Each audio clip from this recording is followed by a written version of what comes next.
Teach me and preach to me and show me what I'm lacking. Scold me and moan me, my failures are so taxing. So teach me and preach to me, this time I'm asking. Oh, won't you show me just how you act so fucking miserably?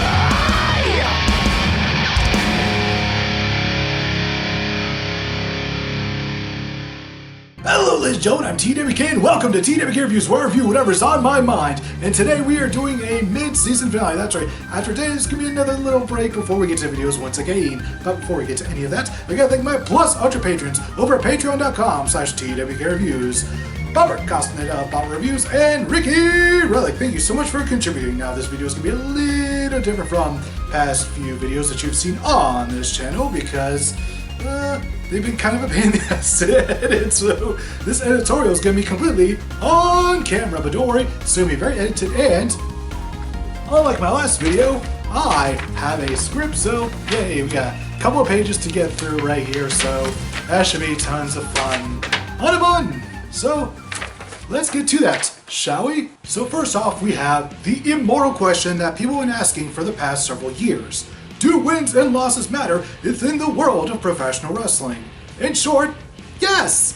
Because if wins and losses did matter, then how would I get invested in matches? I can tell you that I don't know how I could. In fact, I don't know how anyone could. For those that don't know how wins and losses can change a wrestler's career, then allow me to elaborate. If somebody were to win, say, 75% of matches on television, you're probably going to think that they're a pretty big deal. Whereas if someone were to win somewhere between 40 and 50% of the matches, you're probably going to think that they're just, at the best of times, just another person on the roster to fill a spot. Maybe they could eventually rise up to title contention, but in order for them to do that, they need to win matches and win them consistently. For example, think about Shawn Michaels.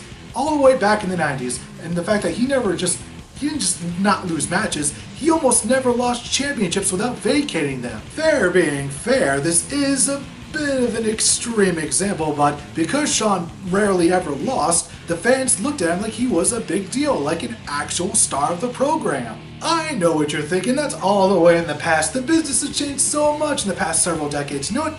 You'd be right, except not so much in this case because, for my next example, Roman Reigns. He has been absolutely living his best life as the Universal Champion, and guess what? He almost never loses. In fact, he hasn't lost fucking ever this year. The last time Roman Reigns lost a match was back in December of 2020 in a tag team match. And even then, it was by disqualification, so it kinda doesn't even really count. And no, I'm not just saying that to keep respect on the Tribal Chief's name so he doesn't kick my ass at some later date.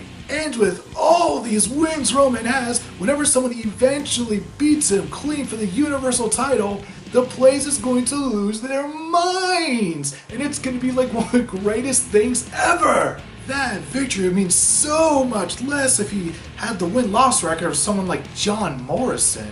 And I'm not saying that everyone needs to be as undefeated as Roman Reigns, but at the very least, if someone is a champion, they should almost never lose on television.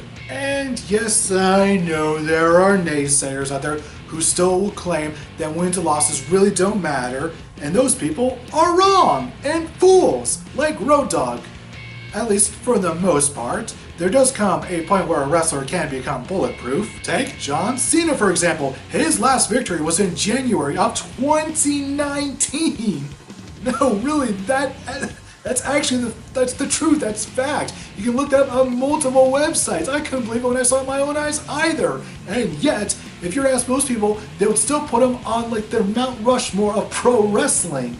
And you know why that is? Because he won a lot. Come on, this isn't rocket science, people. Alright, how about an analogy? I think that can make things a bit clearer, right? Think about wins and losses like XP. You know, when you win, you get a whole bunch of XP. And when you lose, you get just a teensy bit amount.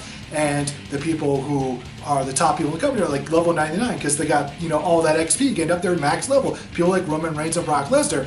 Whereas people like Dolph Ziggler and Xavier Woods are around level 40 to 50. That makes sense, right? Hope so. Truth be told, I wrote this script at 3 a.m. in the morning after watching Hell in a Cell 2021. And you know what? Editing script is for cowards. My main point is, when someone is coming up and you want them to be a big star in the future, you have to feed them wins. You have to feed them lots of wins. Like a growing child! Yeah! There you go, that's another good metaphor. Yeah, got it. Don't write scripts at 3 a.m. after watching mediocre pay reviews, everyone. And when someone gets enough victories, then they can take a few losses here and there, when they actually matter, when they mean something. And yes, I know, wins and losses are only part of the equation of making a star in pro wrestling. They need in-ring ability, they need charisma, they need the ability to market themselves, among many, many, many, many, many other things, but they're still a key factor in building a big star to be taken seriously. Anyways, that is the video. Hopefully I can edit this all together in a way that makes sense. Probably not, but I'm going to attempt it. Thank you to my Class 1B patron, Casey Nicholas Moore, aka the Evil Reverend.